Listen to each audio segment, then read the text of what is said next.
Growth, be that physical as well as mental, is something highlighted very well in the shonen anime demographic. There are many series that play on your will to see your favorite characters get stronger, smarter and better, like Naruto, Dragon Ball and Bleach. But today I would like to talk about characters that embody a special kind of growth, fast growth, and break down a little why I think we tend to gravitate towards them, or at least why I love them. This is the beauty of a fast growing character.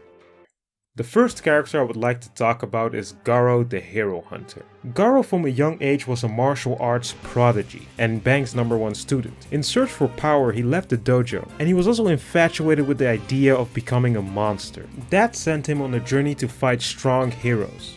Garo grows a lot in One Punch Man. I mean, he's supposed to eventually fight the One Punch Man. But his journey to Saitama status surprised me. After losing to Saitama, Watchdog Man, and Saitama again, he was battered. I mean, look at him. This is a broken man. And after that, he still faced a group of A and B class heroes gangbanging him. And need I remind you that he's already pushing past his limits by simply standing up. But as you know, when adversity is facing characters like these, they just simply get better. He even got shot at with a machine gun and evolved past himself by blocking all the bullets with his hands while poisoned, and was like, thanks, now I know I'm invulnerable to bullets. Even after leveling up against those A-class heroes, Genos shows up, an S-class hero, and he still wanted the smoke, mostly because he could not find a way to escape Genos, but he faced Genos nonetheless. In this fight, Garo copied Watchdog Man's movements, and he put up a good fight against Genos. And as if Genos did not already have enough of an advantage, he got help from 2 more S-class heroes. Look, Garo did get royally outclassed, but after that L, he perfected Rock Flowing Fist to Bang's level, and he copied Whirlwind Fist in the rematch against Royal Slasher, not to mention all the other fisting techniques he mastered. And this is just the tip of the iceberg. I could make a whole video about Garo's journey. Let me know if you guys would be down for that. Garo goes through a cycle of constantly fighting strong opponents, losing, falling asleep, and using a new skill he picked up. So as we see, the more adversity the character faces, the faster he grows, stealing other people's techniques and learning from his own mistakes.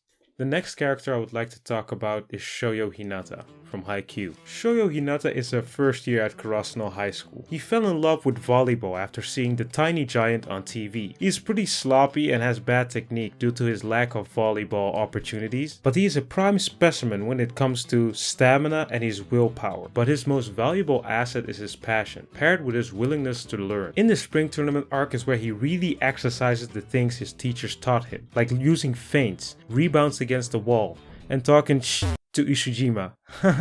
How did that get here?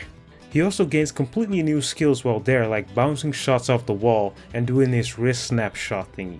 In the match against Wakatani is where they meet this dude named Nakashima. His playstyle most closely resembles that of his idol, the tiny giant, most notably with the way he gains points by bouncing the shots off the fingertips of the blocks. Even his coach was like, man, he's like you, Hinata, but with better technique. And even when Hinata attempted that, he failed miserably. But after he figured it out, he started using it against Seijo. He even used it in key moments of the match. Each match, Hinata gets to surprise the audience with a new thing he figured out. Hinata learns all these skills, but it does not feel fake or unearned because he messes up a lot too. His passion allows him to learn things that he didn't even like to do in the first place, like learning split step and finally using his hands instead of his face to receive the ball. Watching Hinata grow is so satisfying, bro. It's so good. Please check out Haikyuu.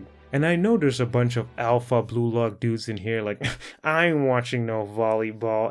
Please check it out, please. It's so good. And again, we see a character that has a lot of fights, slash matches, back to back, steals opponents' techniques, and takes a lot of L's in search of getting better. The next character I would like to talk about is Ichigo, from a little known anime called Bleach. You might not have heard of it though, I won't blame you. In the Soul Society arc, Ichigo needs to save his friend Rukia, who has been imprisoned in the Soul Society. That is easier said than done considering there's like 7 on Team Ichigo and a bajillion of Soul Reapers. And Bleach has this solid ranking system where you have like 13 captains, and under each captain you have a lieutenant and a 3rd seat, a 4th seat, and so on. Ichigo fights all of these. Ichigo fights Hinobo, Ikkaku, Renji, Kenpachi, Byakuya, and even himself.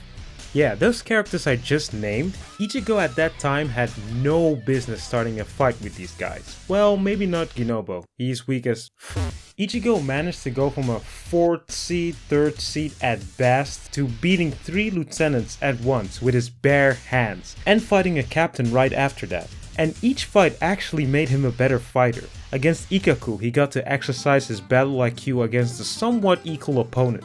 Against Renji, he learned to fight with intent and use an earlier version of his Getsuga Tensho. Against Kenpachi, he learned to trust his Zanpakuto and see his relationship with it as a partnership. Before the fight against Byakuya, he mastered Bankai, an evolved form of your Zanpakuto. That upgrade takes Soul Reaper several decades to train, but Ichigo did it in only 3 days. That's what I call Himothy behavior. Against Byakuya, he could basically show what he's learned, using his Bankai and also using Getsuga Tensho on command. I think putting your main characters in positions of a hard fight back to back and having them learn something from fighting progressively stronger opponents is an organic way of having them grow without having a training arc every other episode. Don't get me wrong, I love me some training arcs, but man, this format has to be one of my favorite tropes in anime. And the last character, Isagi Yoshi from Blue Lock. Isagi is a second-year student and wants to become the world's greatest striker. He gets put in Blue Lock, a battle royale elimination game, to become exactly that, the world's greatest striker. His mentality and skills were forced to change if he wanted to make his dream come true. Isagi grows so much it rivals Mao Asakura from Pink Lock. For example, in the second selection arc is where Isagi notices that he and his opponent lack the opposite things. His opponent could get to the goal easily by using his skill off the ball movement,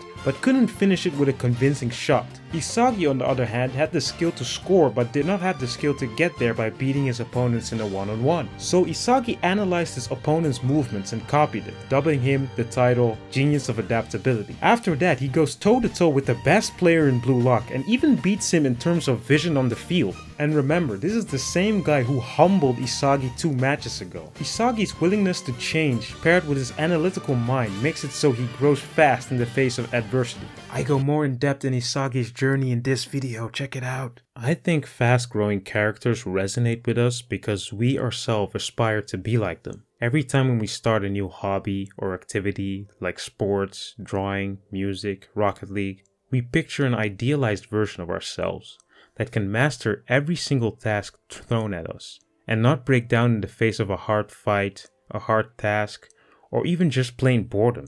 So looking at these characters kind of makes us feel like we can do it too. And I don't mean it in a power fantasy kind of way, because that would imply that everything comes easy to these characters. But that isn't the case. They work hard, they get discouraged, they face setbacks, they feel pain.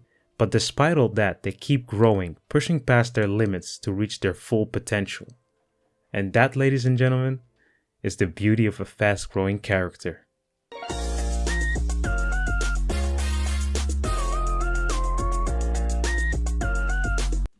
Subscribe, by the way. I'm gonna make more than just Blue Lock content. Trust me.